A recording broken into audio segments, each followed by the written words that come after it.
Assalamualaikum warahmatullahi wabarakatuh. Pada kesempatan kali ini, kami akan membahas tentang laporan audit. Sebelum kami akan membahas tentang laporan audit, kami akan memperkenalkan dulu anggota kelompok kami, yaitu saya sendiri, Fadilah Al-Usna, dan teman saya yang bernama Kinda Putri Dania.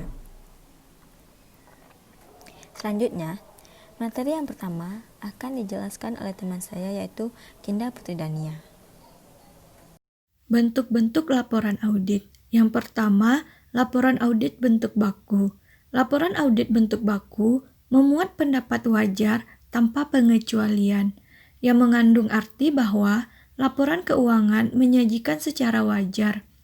Dalam hal ini yang material, posisi keuangan, hasil usaha, dan arus kas suatu satuan usaha sesuai dengan prinsip akuntansi yang berlaku umum. Laporan ini dirancang untuk memisahkan secara jelas antara tanggung jawab manajemen dengan auditor. Yang kedua, laporan audit standar.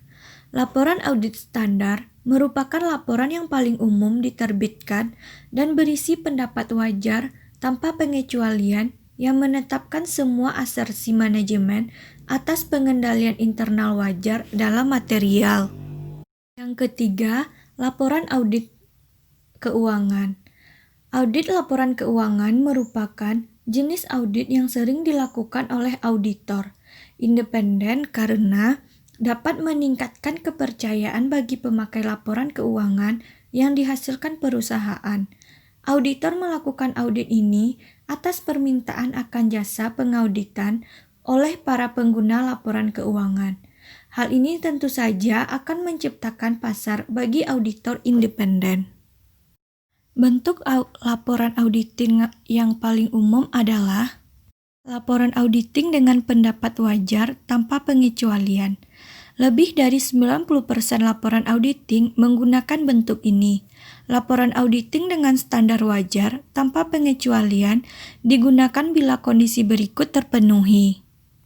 Yang pertama, semua laporan keuangan, neraca, laporan laba rugi, perhitungan laba ditahan, dan laporan arus kas sudah tercakup di dalam laporan keuangan. Yang kedua, ketiga, standar umum telah diikuti sepenuhnya dalam penugasan. Yang ketiga, bahan bukti yang cukup telah dikumpulkan dan auditor tersebut telah melaksanakan penugasan dengan cara yang memungkinkan baginya untuk menyimpulkan bahwa ketiga standar pekerjaan lapangan telah dipenuhi. Yang keempat, laporan keuangan disajikan sesuai dengan standar akuntansi yang berlaku umum. Ini berarti bahwa pengungkapan yang memadai telah disertakan dalam catatan kaki dan bagian-bagian laporan keuangan. 5. Tidak terdapat situasi yang memerlukan penambahan paragraf, penjelasan, atau modifikasi kata-kata dalam laporan. Selanjutnya, pengertian opini audit menurut para ahli dan secara umum.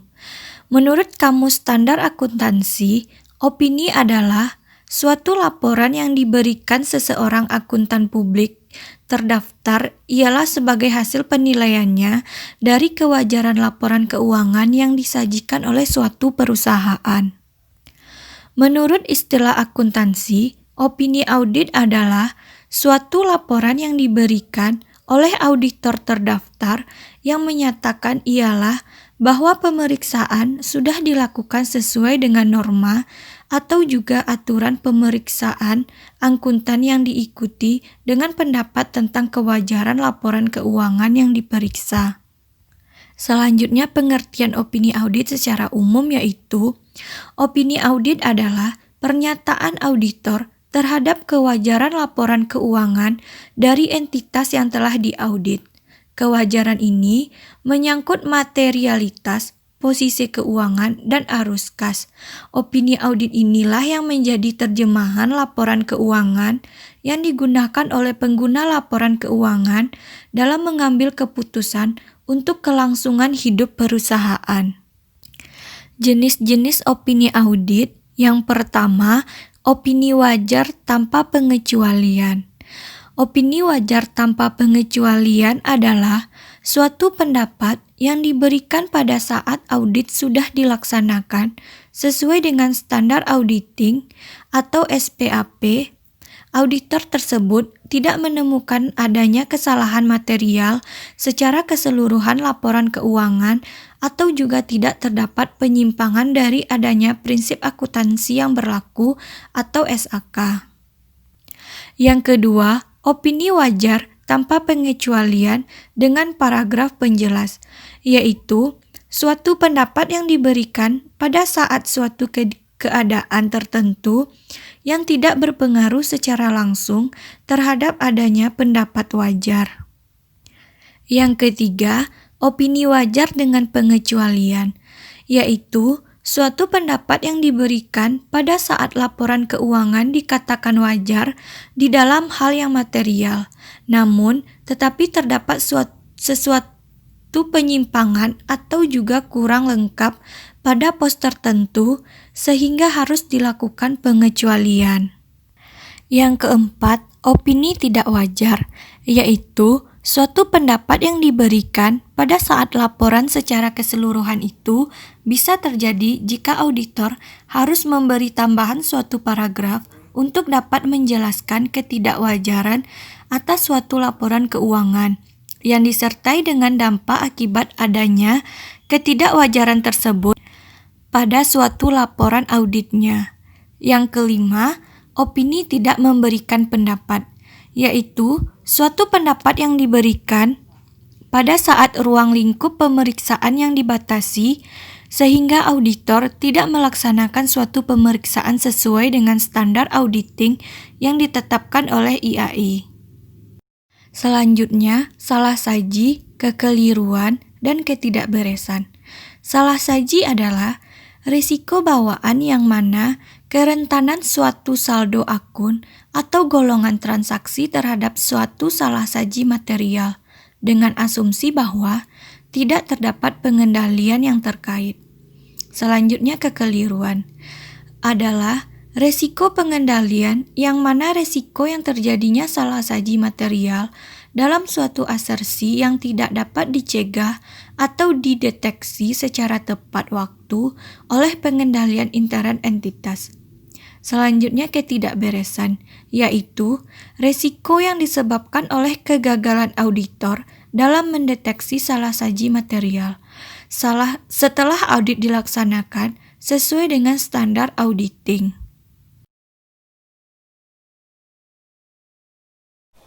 Baik, selanjutnya saya akan menjelaskan tentang pengertian materialitas dan tingkat materialitas. Pengertian materialitas. Materialitas merupakan dasar penerapan dasar auditing, terutama standar pekerjaan lapangan dan standar pelaporan. Materialitas adalah suatu pertimbangan penting dalam menentukan jenis laporan yang tepat untuk diterbitkan dalam situasi tertentu. Sebagai contoh, jika ada salah saji yang tidak material dalam laporan keuangan suatu entitas dan pengaruhnya terhadap periode selanjutnya diperkirakan tidak terlalu berarti, maka dapatlah dikeluarkan suatu laporan wajar tanpa pengecualian. Selanjutnya yaitu 3 tingkatan materialitas dalam pertimbangan jenis laporan yang dibuat. Yang pertama yaitu jumlahnya tidak material. Jika terdapat salah saji dalam laporan keuangan, tetapi cenderung tidak mempengaruhi keputusan pemakaian laporan, salah saji tersebut dianggap tidak material. Dalam hal ini, pendapat tidak wajar dapat diberikan. Yang kedua yaitu jumlahnya material tetapi tidak mengganggu laporan keuangan secara keseluruhan.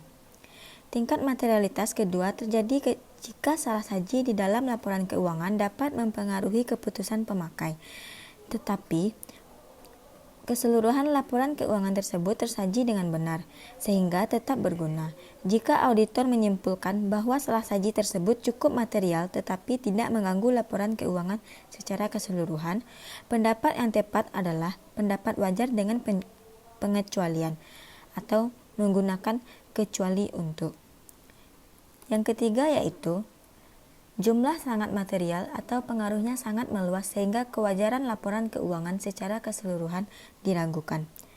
Tingkat materialitas dikatakan tertinggi terjadi apabila para pengguna informasi laporan keuangan dapat membuat keputusan yang salah jika mereka mengandalkan laporan keuangan secara keseluruhan. Semakin meluas pengaruh salah saji, kemungkinan untuk menerbitkan pendapat tidak wajar akan lebih besar daripada pendapat wajar dengan pengecualian. Selanjutnya yaitu saya akan menjelaskan tentang hubungan tingkat materialitas dengan opini audit. Di tabel ini dapat kita lihat pengaruh materialitas terhadap keputusan pemakai dan juga terhadap opini. Nah, jenis tingkat materialitas yang pertama yaitu tidak material. Pengaruhnya terhadap keputusan pemakai yaitu biasanya tidak terpengaruh kepada keputusan pemakai, dan terhadap opini yaitu opininya wajar tanpa pengecualian. Yang kedua yaitu tingkat materialitas material.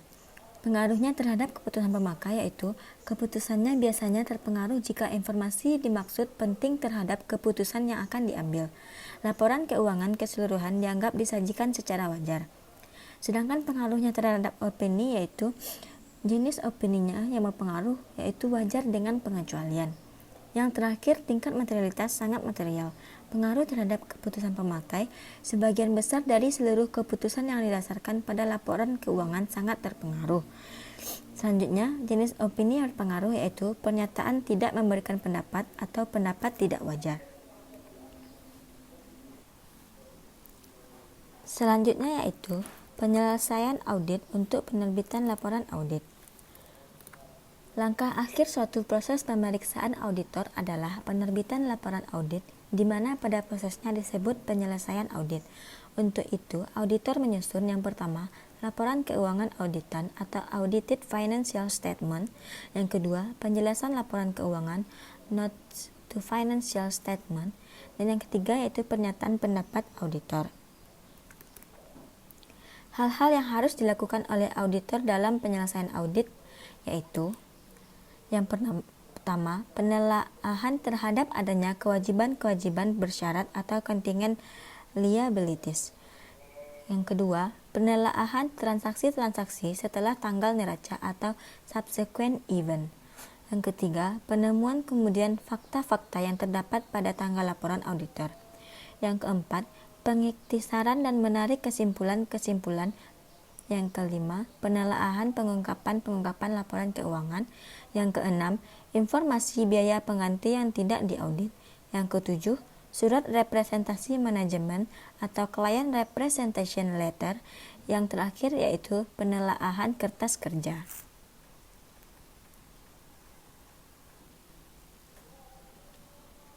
Tanggung jawab auditor untuk menelaah peristiwa kemudian biasanya dibatasi untuk periode yang diawali tanggal neraca dan berakhir pada tanggal laporan audit.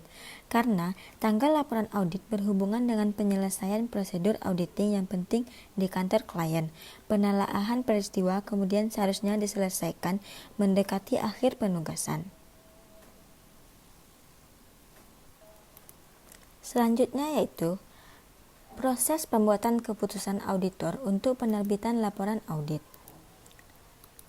Yang pertama yaitu menentukan apakah terdapat kondisi yang memerlukan penyimpangan dari laporan audit bentuk baku. Jika ada kondisi tersebut diidentifikasi dan dimasukkan dalam kertas kerja sebagai bahan diskusi untuk menentukan laporan audit yang tepat untuk diterbitkan. Jika tidak ada, auditor akan menerbitkan laporan audit bentuk baku. Yang kedua yaitu memutuskan jenis laporan audit yang tepat bagi kondisi tertentu.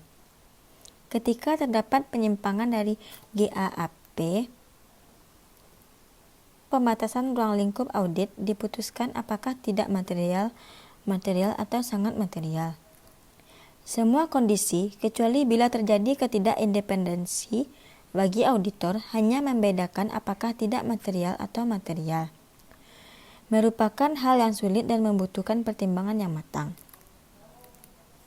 Yang ketiga yaitu memutuskan tingkat material tiap kondisi. Yang keempat, menuliskan laporan audit. KAP memiliki suatu file komputer yang telah berisi kalimat yang tepat untuk masing-masing kondisi yang berbeda. Mungkin sampai di sini dulu presentasi kami. Kalau ada tambahan atau masukan, silakan kalian tuliskan di kolom komentar di bawah. Sekian, terima kasih. Kami undur diri. Assalamualaikum warahmatullahi wabarakatuh.